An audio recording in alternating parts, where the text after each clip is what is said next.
Yahoo! Hello, hello, hello mga masters and mga ka-G! Good morning, good morning, good morning, good morning po sa inyong lahat dyan sa Pilipinas at sa buong Asian countries at kung saan man kayong lupalop ng ating daigdig ay hayaan niyo muna kami ni G, the green girly cutie patuti iguana na batiin po kayo ng good morning, good noon, good afternoon, good evening at good night na po sa mga ready ng matulog at welcome po sa ating episode ng ating G and Daddy Health and Lifestyle Tips. But before that, I would like to greet our brother Opoyoyo a happy, happy, happy birthday today. It's April 25, 2025. Okay, so salamat din Brother Opoyoyo, and you joined us a while ago on my sa aking live sa Team Puyaters, and we greeted you on your birthday at 12 o'clock midnight. Thank you so much. And of course, before we continue and proceed to our topic for today, I would like to ask for your thumbs up. Please don't forget to share, like, comment, and subscribe to my channel, to our channel, Master Worm, for more updated contents. Alright, ito na po si G natin, no? Super loving. Alright, so our topic for today is about coffee. Yan po mga masters at mga ka-G. Dito tayo ngayon sa mga topic sa aming wall. Dito pa rin ako. Umuwi na ako, pumunta na ako dito, galing ako clinic, di ba? You know, yan. So, balik tayo sa ating lecture. And yung napili ko dito ngayon is, of course, coffee. Kasi yun, magkasunod-sunod lang sila o nandyan lang yun po sila sa isang area. So, timing din po dahil ako po ay antok na antok ngayon. Dahil po sa ating kakatapos na po na premiere promotion sa Team Puyaters. Ayan. So, hindi po ako uminom ng coffee. Hindi lang ako uminom ng coffee. Kumain talaga ako at naghintay po ako ng aking energy na bumalik. Yung energy na yan ay manggagaling po sa pagkain. Actually, kanina pa ako nagre-record. As in, naka-apat na best na po ako mag-recording. Yung dalawa po ay umabot na ng 10 minutes. And then eventually, nakalimutan ko na kung anong sasabihin ko. Kaya ako po ay natatawa lang. May mga time kung minsan na sinasabi ko, may mga aso na akong sinasabi, may mga... So, once na nagigising ako sa kalagitnaan ng aking pag-lecture. So again, let's go back to coffee. Ngayon po, hindi ako inom ng coffee pa. Katapos lang kumain, so let's give at least an hour before we take liquids. Alright, ako po ay magigising na. Gising na, Master Worm, gising na. Alright, so coffee and empty stomach, why is bad? Why is it bad? Because coffee increases cortisol. Caffeine directly increases cortisol. And cortisol is a stress hormone. When you say stress hormone, pag mataas po yung iyong cortisol level, mas mabilis ka ring ma-stress or mataas po yung iyong stress factor. So, what are ang iyong acid sa katawan mo and other organs will also get sick. So, this is very important that we have to make sure that we know how to make our internal organs healthier and to maximize our health. Cortisol is the stress hormone. It increases a lot significantly every time we drink caffeinated beverages. So what are the purpose of cortisol? Cortisol helps regulate energy and makes you feel alert. So ano siya? So upper stimulant po siya. So siya po ay magbibigay po sa atin ng artificial energy. So yun po ang kinaugalian na po natin na bibili tayo ng mga energy drinks and those are really high in caffeine. So cortisol fluctuates throughout the day but they're high in the morning. So, syempre, pagkagising natin sa umaga, kung makikita niyo yung mga ibon po, yung super active, it's because they feel something from the ground. So, tayo po, if we are properly nourished and properly taking care of ourselves, yun din yung feeling mo. Sa akin, kanina ng umaga, ako po, yung gumising po ako ng mga 4:45, supercharged na po ako talaga. Kasi natulog ako ng maaga kagabi. 6 hours ngayon ako. Kahit na antok ako, pero kasi maaga lang ako nagising, 4:30, 4:45, gising na po ako. So, para hindi ako uminom ng coffee, kumain muna ako ng aking breakfast. Siyempre, meron tayo isang avocado with the seeds. Kinain ko na yon yung dalawang seed na buksan natin kahapon sa aking premiere. At yung current na avocado may seed din. So 3 seeds ang nakain ko sa isang avocado. And then linagyan ko po yun ng mga sprinkles ng mga seeds ko. And then I boiled 2 hard-boiled, semi-hard-boiled lang, pero medyo hindi naman siya basang-basa or soft. Okay? And then I had some whole grain bread na 2 loaves. Yun po yung aking breakfast kanina. Mga around 4:50 ng umaga or hanggang 5:30 kasi 6 pa naman sa umaga. Dito sa akin yung aking time na dyan sa Pilipinas is 8 o'clock in the evening.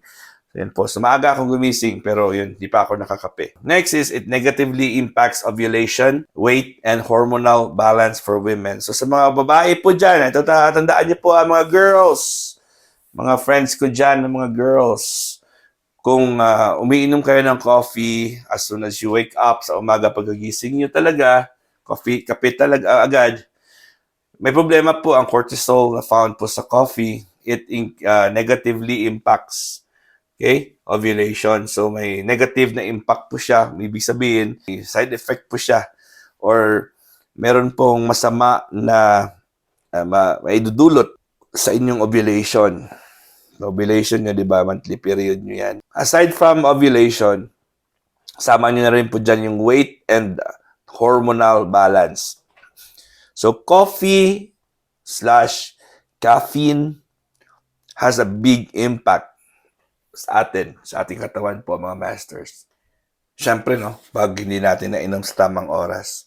Okay, next is blunts the hormones production and shifts the timing of the cycle, causes to produce cortisol at times when it should normally drop. So, sa mga oras po na dapat na naka-relax po tayo, ayun po ay magiging mataas po yung cortisol mo. Parang nagde-drop po siya, yung energy mo supposed to be, pero ikaw naman energetic. Kaya meron dyan sa iba na sa oras na ikaw matutulog, kayo po ay gising na gising. Yan po ang the best example niyan. Okay, and then the next is affects our gut microbiome by stimulating acid production in the stomach. So yun po, clear na clear po, di ba? Pag meron kang coffee on an empty stomach, ang cortisol po ay stimulate niya po ang iyong gut microbiome, yung mga normal bacteria po sa ating mga tiyan, sa ating stomach, or sa ating digestive system, hanggang na mag-produce po sila ng acid sa ating stomach. So, di ba? Mag-create siya ng more acid. So, ang stomach juices natin na acidic na dapat yan, pero nagiging highly acidic po siya dahil po dinagdagan po. Dinagdagan po yung kanyang power. So, instead na normal lang yung kanyang pH level ng stomach juices natin, ay na maging highly acidic po siya. So pag highly acidic po siya, pwede tayo magkaroon ng mga reflux, gastric reflux.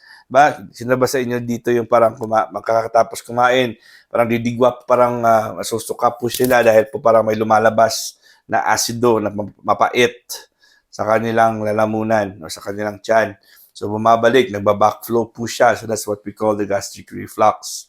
And not just the gastric reflux, meron din po tayo mga iba't ibang mga digestion problems like constipation, diarrhea. We also have those pagkatapos kumain ay poops agad. No, hindi po yan tama, hindi po yan dapat nangyayari sa katawan natin. Dapat meron tayong once a day na bowel movement lang, particularly po sa umaga as soon as we wake up. So, yan. So mga masters, mga G, nag-learn po ba kayo? The best time to have a cup of coffee is 1 hour after breakfast. So, based upon our meridian clock, ang breakfast po natin ay dapat po ay nasa 8:00 po ng umaga. 8 o'clock, 8 o'clock stomach breakfast. So, ang next natin na meal is supposed to be at 12 o'clock. That's the eat lunch. So, from 8 to 12, there's 4 hours gap. And from 12 o'clock noon to 6 o'clock, within the best time to eat your dinner. Supper, that's 6 o'clock difference. So, 4 o'clock at 6 o'clock difference. So, yan po. So, kailangan na po natin mga masters and mga ka-G na uminom ng coffee 1 hour after na tayo kay kumain. Para we have to make sure that there is organic or natural food or the body will be able to get natural source of energy from our own stocked energy inside our body. Okay? Naku, nawawala talaga ang aking utak ngayon. All right. The best time ayan is 1 hour after no breakfast, and between 9:30 to 12 noon. So hanggang dyan lang po siya. Pwede inumin ng coffee as much as possible. Pero, may iba dyan na uminom pa rin ng coffee sa hapon, uminom naman sa umaga, uminom naman sa hapon. May iba yung 3 beses, 4 na beses. So please, ayun, don't destroy your liver, don't destroy your kidneys because it's not proper. Alright mga masters at mga ka-G, hanggang dito lang muna tayo kasi po ako po ay lumampas na. Alright, so happy birthday ulit kay ating Brother Opoyoyo. And of course, thank you so much. See you mamaya sa show ni Brother Opoyoyo. Alright, hanggang dito lang po tayo mga masters at mga ka-G kasi 12 minutes lang po tayo every day. And ako po ay taos pusong nagpapasalamat. Really thank you from the deepest of my heart. Those who are joining and sharing and replaying all of these episodes that I make, and I really prepare this. I study sometimes stock knowledge, or sometimes I just have to replay, rewind, or discuss this once again because we have new friends, and sometimes we need to reinforce because we develop bad habits, and these bad habits, it's hard to break. So I hope that you guys are learning from my lectures, and see you again tomorrow. And for now, in behalf of G, which is G is wala po dito ngayon, this is your one and only Master Worm. God is great. Yahoo!